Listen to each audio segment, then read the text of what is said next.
Good. All right. At this time, I'd like to start the Lapel Planning Commission meeting for December 11th. Can we stand for the Pledge of Allegiance?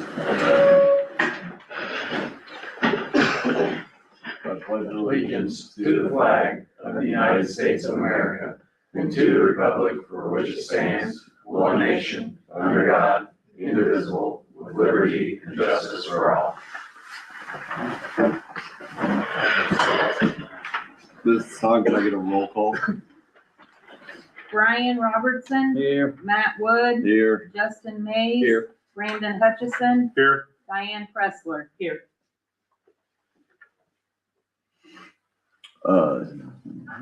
First thing on the agenda is agenda considerations. I'd like to make a motion to go ahead and remove item 2 under new business for address assignment, since there's already an address for that property. Did you make the motion? Yeah, I'll make a motion. I'll second. Brian. Yes. Matt. Yes. Justin. Yes. Brandon. Yes. Diane. Yes. Is there any other agenda considerations tonight? No. All right, at this time, I'd like to open it up for public comment. Is there anything anybody would like to bring forth from the public? I got a question. Yeah. Anything since the meeting, the de-annexation meeting that you've heard? No, that's not a planning board thing, so I can't speak on that. Okay. I haven't heard anything either. But no. Okay. It's not an F. Anything else? Old business, there's none. New business, we have, item 1's, Anderson NPO I-69 corridor plan. Yeah. So, my name is John Levine, from Woodcog or Heartland NPO. You'll see a few names for a little while because we're going through a transition, a name change. You know, some of our people like Dave or others, you don't probably deal with me as much. I got a little handout for you. This is a project that we worked on in 23 and 24. You guys were going through a little bit of a transition period. I got some extras here. And we started out with Gary Shuck, and then Oksana was given the role to kind of be a part of our steering committee as a part of this process. So the corridor study, it goes from exit 214 to 226, and there's a 1 mile offset of the NDOT state right of way. So it's a pretty big planning area. You can see it on the study area there on the first page. And then as you look through this document, you'll see the buffer. If you go to the existing and the future land use page, you'll see that 1 mile offset, and everything within that is the study area. So the purpose of the plan was to come up with a strategic vision for the corridor and to kind of alleviate some of the undesirable planning solutions that have happened in some of the multi-jurisdictional areas near the interstate, primarily. Again, this is 1 mile offset from the interstate, so that whole area. Your Lapel's portion would be obviously, down by State Road 13 there by the I-69 corridor. That would be the concern there. So we did have a steering committee in place. And we had Anderson, Madison County, Lapel, Pendleton, and Ingalls were part of that because they're all the communities that are adjacent and they're in the study area. But Lapel wasn't able to make it to a lot of the meetings just because of that transition, and then Oksana had the baby, I guess, and so we didn't really get to participate with Lapel as much as we'd like to in this process. We did give them the document at certain points, and they were able to review it here and there. But basically, what came out of this project was a set of minimum standards that everybody in the study area would agree to. I have a copy of that with me, a hard copy. It's a pretty thick document, but I can provide that all to you. I can email the link to each one of you if you'd like it. But we do have a hard copy here if you want, or a couple hard copies here if anybody wants to see it. But the standards are pretty heavily design focused, but they're primarily in relation to transportation improvements and or development improvements especially in the growth area. When I say the growth area, I mean kind of that Lapel, Pendleton, Ingalls, Southern Anderson area, some of Madison County. So what we're trying to accomplish with this project is, coordinated development, basically. So we met with the committee. We came up with these minimum standards with the committee, and NDOT was a part of that as well. They were on they reviewed they came to our steering committee meetings and reviewed the project as we put it together. And one of the things that came out of the steering committee was we think we should, and I'm speaking on behalf of all the representatives from those towns, they said we think we should have an MOU. And so we drafted a memorandum of understanding for each one of the communities to sign on to, agreeing to adhere to the minimum standards in this document. I have a couple of pages in there just to kind of show you what the minimum standards are all about. And we try to make it very graphic heavy in the document to make it real easy to, interpret and understand. Very user friendly. So we, did a lot of data analysis. We did a lot of research in terms of the existing plans through all of these communities, Anderson, Lapel, Pendleton, Ingalls, Madison County.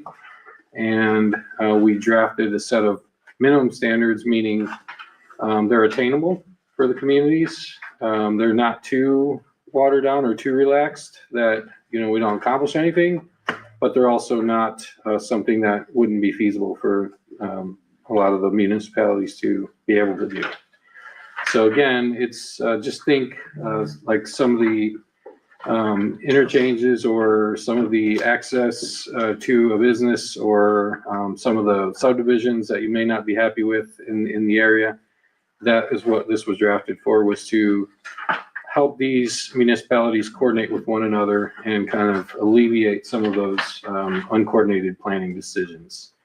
So, so far we have the town of Ingalls and the town of Pendleton have signed on to this MOU.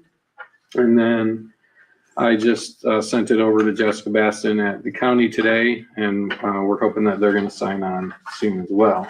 And so then if we can get Lapel to sign on to this, then the only other outstanding one that we have is Anderson, which will approach next.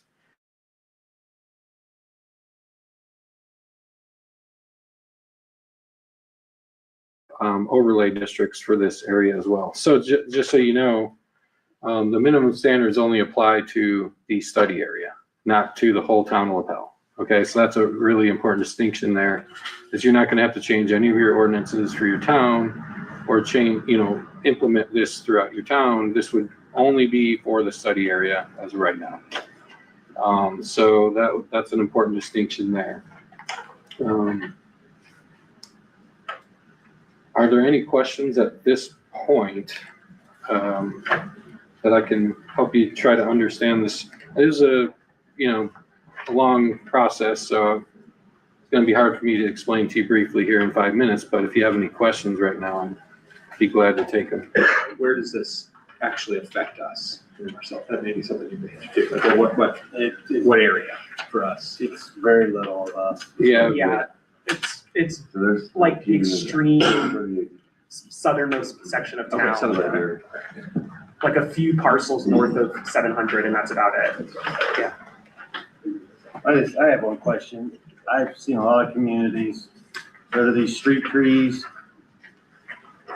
In 10, 15 years, they become a huge liability and maintenance nightmare from popping concrete. If you choose the incorrect species, that's correct. So we, in the full document, you'll see, we came up with a list of street trees to use that, and we have widths there and everything, that these trees would be the only trees that you should use in those locations, that wouldn't heave and stuff like that. This is an abbreviated just an example here, but in that full document, you'll see a list, approved. I don't know if I can find it right here on the spot, but there's an approved tree, street tree list in the appendix, right? Yeah. I'm just thinking about maintenance 10 to 15 years from It now. also becomes a problem, not only if they bust, but if they die trying to So dig out the old, it's always been a back factor. here, we laid out the trees and all the plants that are specified in that portion there. We've got pictures and the names and common name, scientific name, all of that in there. We referenced a lot of material for that. I didn't mention at the beginning, but I'm a landscape architect. Not that, I'm not saying I know everything, but I'm just saying, we researched really good trees that wouldn't cause a lot of those concerns that you're talking about. Because that can be a challenge, it can be a nuisance to deal with. I work in a lot of areas that I'm now seeing 20 years later. Yeah. And it's like, ooh, that wasn't a good idea. Yeah. If it's done with the right tree and the right way, it can be just fine. And you really do want to have some tree lined, shaded. It does make for a nicer community overall.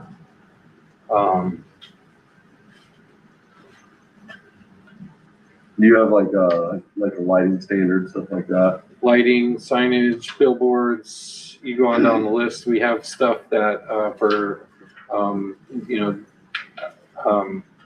intersection alignment, for drive aisles, for turning into businesses, all kinds of standards in there. There's a lot.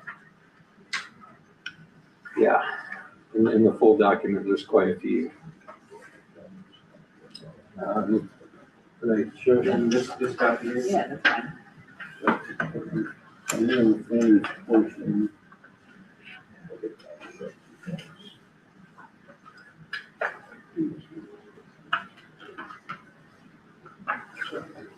In here, let's see all different types of drive access conflict points. Certain things in terms of vehicular circulation, different curb applications. There's really a lot of different standards in terms of cross sections that go for roadways, how street furniture should be done. There's shared use path, stuff in here, stuff for billboards and billboard lightings. And we try to include some do's and don'ts for each one, to show like this is acceptable, this kind of stuff is not. Unacceptable or undesirable lighting as opposed to desirable. So we tried to really lay out what are good ideas, what are not so good ideas in terms of standards. So for each one, we have the standards are written, and then we try to include a graphic that kind of illustrates the written standard there for each one of the standards that we call out in the manual. It's basically a field guide for coordinated development, and you can think of it that way. And so the idea is Ingalls, Pendleton, Lapel, Madison County, Anderson, refer to the minimum standards when a new development or roadway improvement is happening, and then coordinate with one another, especially in a multi-jurisdictional area. So if you got like a trail going from, Lapel over to Pendleton or Ingalls, and you have similar treatments on either side, and you alleviate trails to nowhere and different conditions for different municipalities, things like that. Also, the other reason we wanted to do it was to alleviate shopping around for development. So, for example, if your standards are more relaxed than Pendleton's, and Pendleton says no, and then the developer comes over here and wants to develop over here because the standards are more relaxed. So that was the idea, was having kind of a minimum set of standards that you all would agree to through the MOU, that would alleviate that. And, you know, exit 214 is a great example of kind of an area that for many years has been a challenge, we'll just say, to say it nicely. But there are things there that could have been planned or coordinated a lot better with the different entities involved. But that was back then and this is now, so that's what this is for. Where can we see the minimum standards? They are in the full document and I can send you the full document. I only brought 2 copies tonight because it's real It's thick. on our website, right? It is on our Is website. it? What's the website? It's heartlandnpo.org. It should be on the front page, it should be a link. to the Yeah, it's, front page. yeah, and it's under land use and design. So there's 3 categories. There's transportation, land use and design, and GIS. If you go to land use and design, you'll see it right there. And you said your last name was what? I'm so sorry. Lavine, Levine. Thank you so much, sir. And if you want to leave your email, you're more than welcome to, and I can email it to you. That'd be, Thank you. If I can pull it up on the website, I'll just pull it up. okay. Thank you. Any questions? Are these colors in the key over here the same? Yes. Okay. Yeah, so that one is just showing the existing, and this one's showing the desired. Okay. And we actually did meet with Lapel, and get their, what they thought, at the time, their desired land use was. And we met with all the communities, but I just want to say, throughout that transition, we did actually come and meet her virtually. Was it virtual or we came here and met with Gary and Oksana, and we got their desired future land use out of that. So when this was created, was the current comprehensive plan already in place? This would have been 2020. 3 and 4. That, Yeah. I think the answer is yes. Right. And basically what, we had some of the plans when we were making that map, but we just wanted to verify with all the communities, is this your desired future land use? And so we made our rounds and went to each one and said, okay, this is in your plan. Is this still correct? And that's what, we ended up with that map. And what's the land use part of it, correct me if I'm wrong, really doesn't play into too much because it's just a minimum standards no matter what it ends up being zoned as, right? Correct.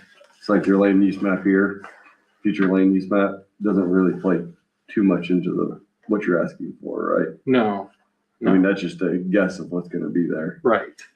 Yeah, it's, we met with the communities and said, what are you planning on doing where? What are the plans right now for your future land use? And that's what they gave us.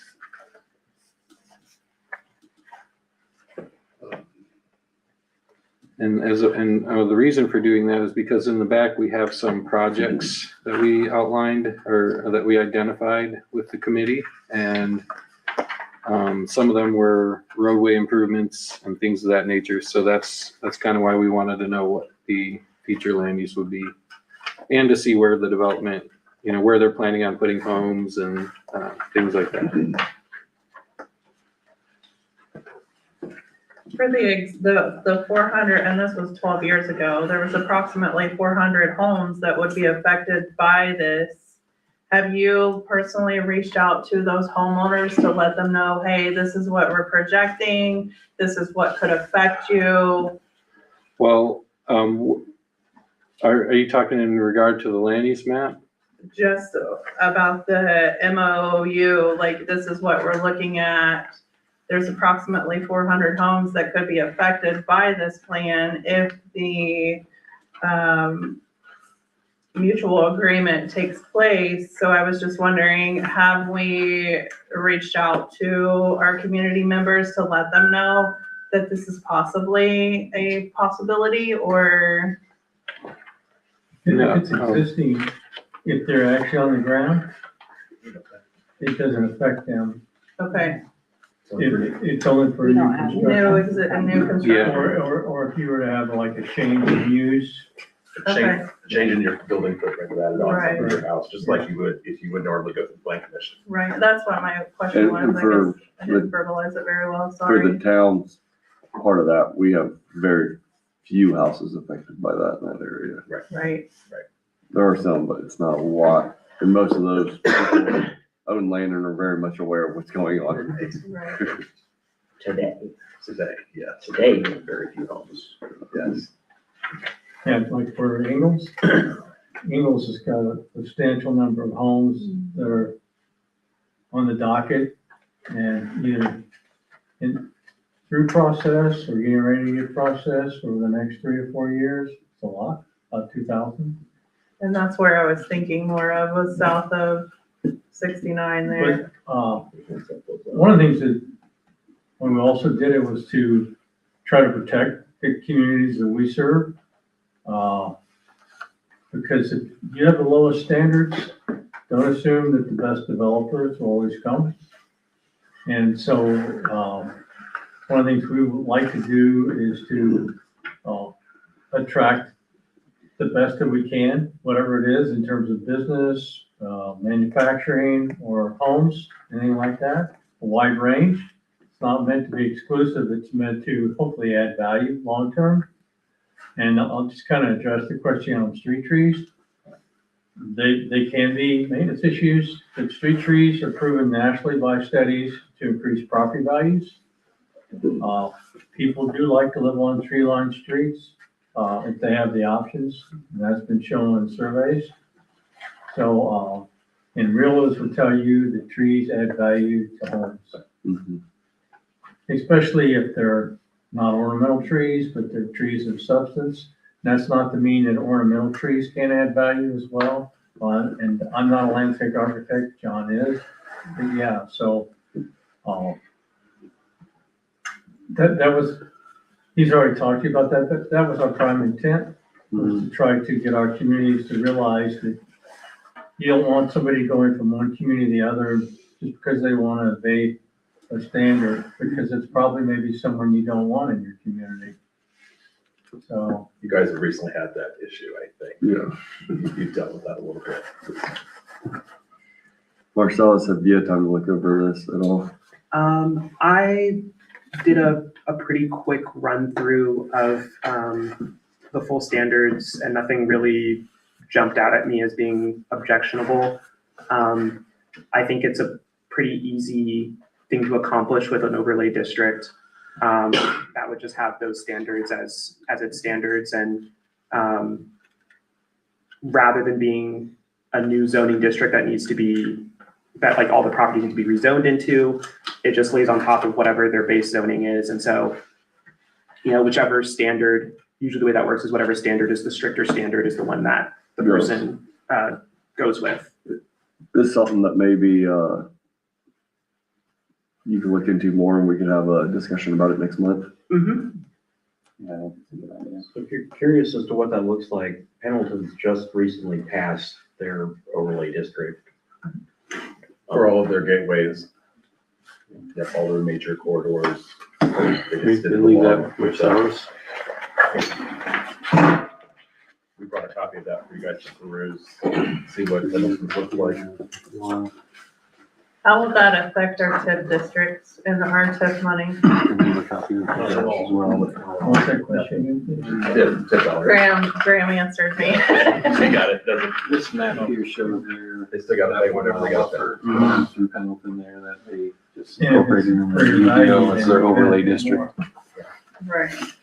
Yeah.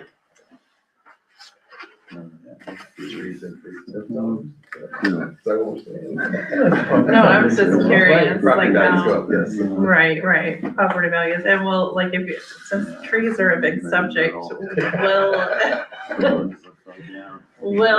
native trees be the tree of choice? Oh, 100%, yeah. Okay. We, I had another grad student, landscape architecture student that worked on this with me, and they won't even use, they wouldn't even specify exotics, Pendleton doesn't so, own any of this. and they're not- not only native, That's but, us, I'm saying this little spot right um, here. or, I'm sorry, not, No. we Yeah. ruled out invasives, but they wouldn't even specify exotics, because they, This is just Pendleton. These are the walls that stay small, right? It's not that, That's basically no. the issue, right? That's just Break down part of it. rate or- Yeah, yeah. and all that stuff. Right, I mean, I realize you're not gonna put an oak tree on the. Right, and it starts Right spreading away. everything. And also it has to do with, is the tree messy or not? You don't want a messy tree that's Right. dropping acorns all over the sidewalk either. Okay? Or prim. That's Berries. 700. Yeah. You see, you can go to 600 here, or 650 there. If there's not low. 650. Yeah, Not, the red is small. yeah, that'd be small right there. I don't know what everybody else's opinion is tonight. Mine is that, we'll have to get back with you on this. It'll be something we'll discuss more at the next meeting. Okay, should we try to get on the agenda for that meeting, or should we just come, or what do you I'd suggest? say you just come, because Marcellus is gonna put it on as a talking subject. If they make a motion to continue, they'll be on the agenda. Okay, all right, we'll come to the next one. Thank you, guys. Thank you. No, we just heard it out. I'll make a motion to continue this till the next meeting. Do we need to? Yeah. Okay. I second. It's okay, it's okay. I'll second. And this is on your website, correct? Yes, it is. Or- I can go ahead and email you all a link. I know we have all your emails because Dave has it I think they're all on the website. on the website. Yeah. I know mine is. If not, we can get it to Teresa. what? Teresa can You get it just to you. email me. Our emails. Just email me. Okay, we can send it to Teresa. Do you want to hand out copies of that, or at least one from Marcellus? Brian, Yes. Matt, Yes. Justin. Yes. Brandon. Yes. Diane. Yes.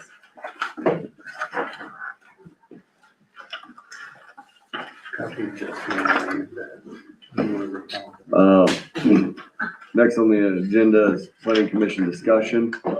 Item 3, presentation, process for updates to the zoning ordinance. Right. So at last month's meeting, there's a request for a little refresher on, how to update, how to make changes to the zoning ordinance. I think the ordinance was adopted in 2015, and I don't know that there's been any text amendments since then, besides the flood damage ordinance that we did earlier this year. So, as a kind of quick refresher, when it comes to zoning ordinances, there are two main elements of the ordinance. There's the text and the map. And so updates to the zoning ordinance can happen through either of those two things, as well as repealing and replacing the entire ordinance. And so when you talk about a map amendment to the zoning map, that's what we know of as a rezoning. That's a process that's a little bit more familiar to most people, I think. The sort of simple rundown of it is, to start off with, it can be initiated by planning commission, town council, or a petitioner or group of petitioners who want to have their property rezoned. They submit an application, or town council or planning commission says they want to do this. They vote by resolution saying they want to do this. And within 60 days of making that decision or receiving the application, there must be a public hearing held by the planning commission on the subject. That requires notice. And then planning commission forwards a favorable, unfavorable, or no recommendation to town council. At that point, town council has 90 days to act on the planning commission certification. They may approve or deny the rezoning. And if they don't act within 90 days, then the rezone as certified by the planning commission gets passed. If they approve, obviously gets approved. And if they deny it, then, that's that. In addition to the, sort of that process, or within that process, the petitioner is also, the petitioner and town council can introduce written commitments to the rezoning.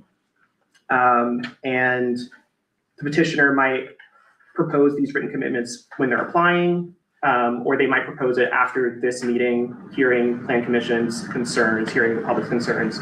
They might propose some commitments to address those concerns before it gets to the town council. And the town council can modify those commitments. They can delete those commitments. They can add their own as well.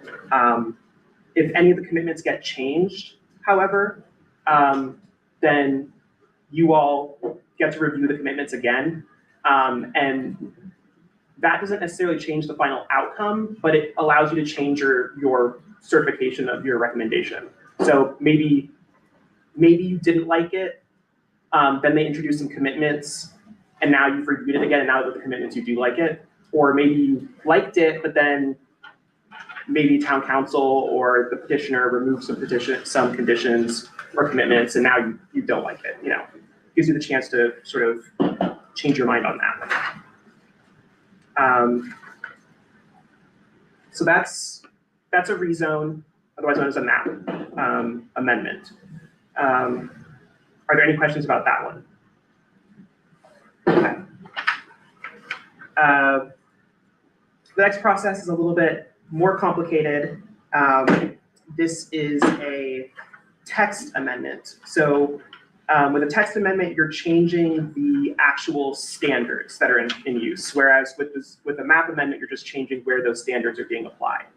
And so because you're changing the actual standards, it's a little bit more involved, a little bit more complex. A text amendment can only be initiated by Plan Commission or the Town Council. Just like before, 60 days to hold your public hearing requires notice. And once again, Plan Commission would forward a favorable, unfavorable, or no recommendation to Town Council. It's once it gets to Town Council that things get a little bit more complicated. Once again, Town Council has 90 days to take some sort of action on it. They can adopt, reject, or amend the proposed text amendment. And again, if they fail to act within that 90-day window, then the amendment as certified by the Plan Commission gets passed.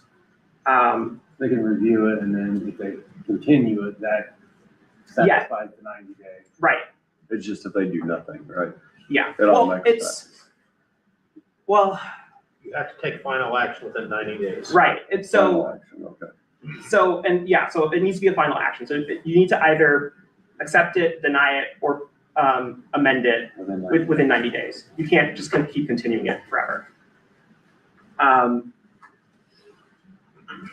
If the Town Council decides to reject or amend the proposal, then the change and the written, or the rejection or the amendment and the written reasons for why they voted to make that choice is sent back to Plan Commission.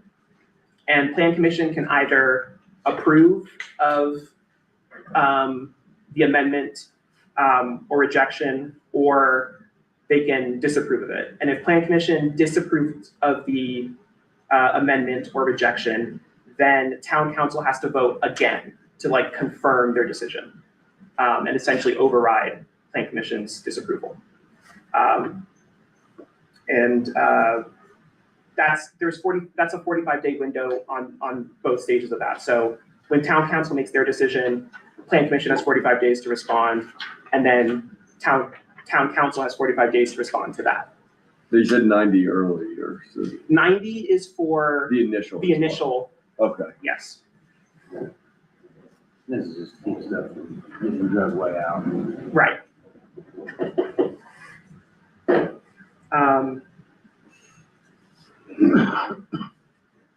Are there any other questions about that one?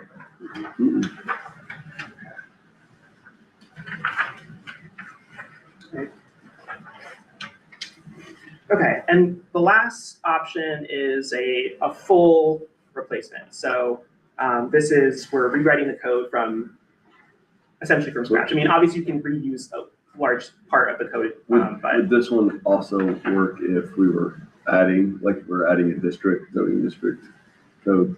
If you were adding a district to the code, you would be doing a text amendment. Okay, Because you're changing the section of the ordinance that lists all the zoning districts and the overlay districts. And then you're adding some more, and then you're adding standards with that change. This last process is really like the old one is like, the current zoning ordinance is like too old, or we've made too many tweaks to it. We just need to start fresh. And so a full zoning ordinance replacement must be initiated by the Plan Commission. Town council doesn't initiate it. It doesn't get initiated by petitioners. It has to be Plan Commission that makes a decision. That's a little complicated, just by the fact that when Plan Commission makes that decision, they're instructing staff to prepare the entire zoning ordinance. And I haven't written a whole ordinance from scratch, so I wouldn't be able to just do that. The town would probably need to hire somebody to help. And so in that way, town council does kind of get to make a decision there because they're the ones who authorize the spending. But by law, the process is initiated by the Plan Commission. As I said, staff prepares the replacement ordinance, both the text and the map. And when it comes time for, when the ordinance is ready and it comes time to start the adoption process, that starts here in the Plan Commission again with a public hearing requiring notice as standard. And in the case of a replacement, Plan Commission can only forward a favorable recommendation. And that's simply because Plan Commission is the one who starts the process. And so it shouldn't move on if Plan Commission isn't happy with it.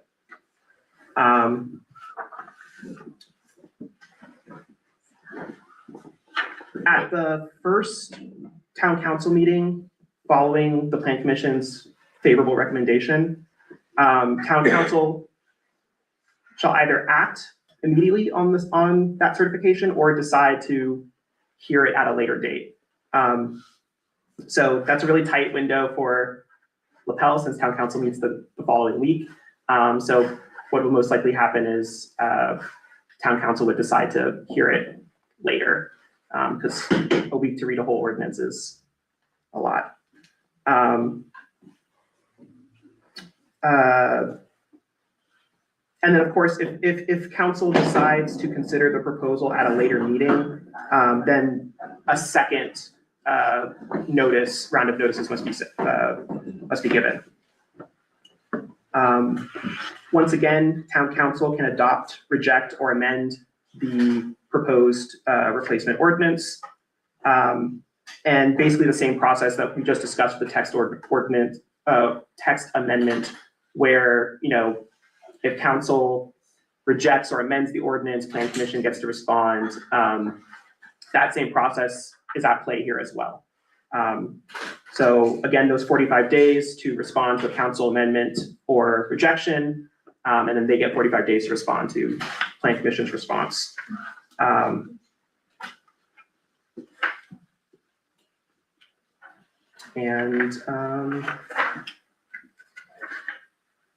That's zoning ordinance replacement. That's the zoning ordinance replacement is obviously going to be a longer process because you're going to initiate the process and then it's going to take a lot of time to actually develop the new ordinance. Ideally, there's going to be some process in there by which the public can learn about the new ordinance as it's being developed. And in particular with the map, provide feedback for if there's new zoning districts being placed, or if we're moving zoning districts around, where those are going to go. That's obviously also going to sort of draw out the process a little bit as well. but yeah, that's the three sort of ways that you change your zoning ordinance. Are there any other any questions? You guys have any questions? I like the flow chart you made, that makes it pretty dummy proof, like, it helps, yeah. Spent a lot of time on this. Yeah, no, that looked good, I appreciate it.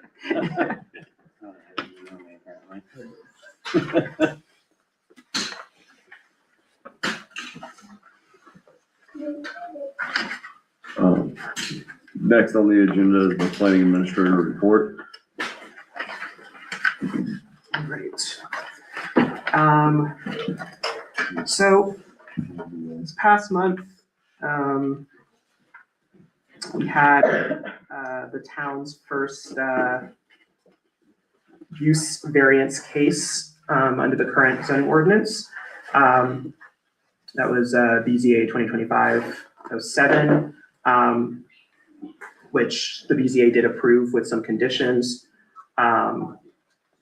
And the only other thing I have to report is I did receive a variance application for another variance of use, special use sort of situation in the downtown commercial zoning district. Residential is not allowed as a primary use. It's only allowed as a secondary use or an accessory use. And the code actually is specific about it being on the upper floors of a building. But that little cabin that's next to the Bulldog building, both the Bulldog, Lapel Bulldog building and that little cabin have a new owner. And she's looking to move her mother into the cabin. So we've had this brought up before, before you, and it's not zone residential, I believe it's zone commercial. So to take it back to residential, not only does it have an issue with that variance, but it doesn't meet the minimum square footage as well. Mm-hmm. So that was another large issue. Yes, and so that the application is requesting that because the ownership of both buildings is the same, that the cabin be treated like an accessory dwelling unit. And they're also requesting a variance for that minimum dwelling size. This is going in front of the BZA. Yeah, so that'll be BZA's first case of next year. Other than that, I'm still, I haven't gotten the chance to get around. Last month I talked to you guys about perhaps creating a form for address assignments and adding that to our existing forms. Haven't gotten around to that yet. I've been trying to get the flood damage ordinance that was passed earlier this year. I've been trying to get that added into the document with all the other UDO standards so that we can get that updated. And that has just been a beast because it is a PDF that got converted to a Word document, and Microsoft Word is notoriously finicky when you're trying to move things around. So getting pretty close, but that's kind of what I've been working on this month. And that's it for the report. All right, thank you. Any questions? No. Next on the agenda is code enforcement case updates, if any. I believe that in January, Lisa and Jenny are going to get the list together of the people who have not paid or done anything and get that to the legal staff. Alrighty.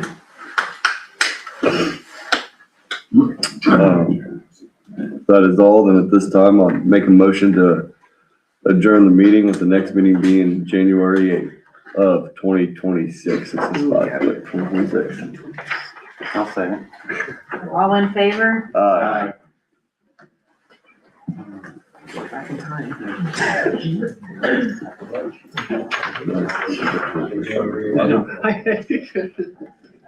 Sorry. I almost said it. I did. That's weird.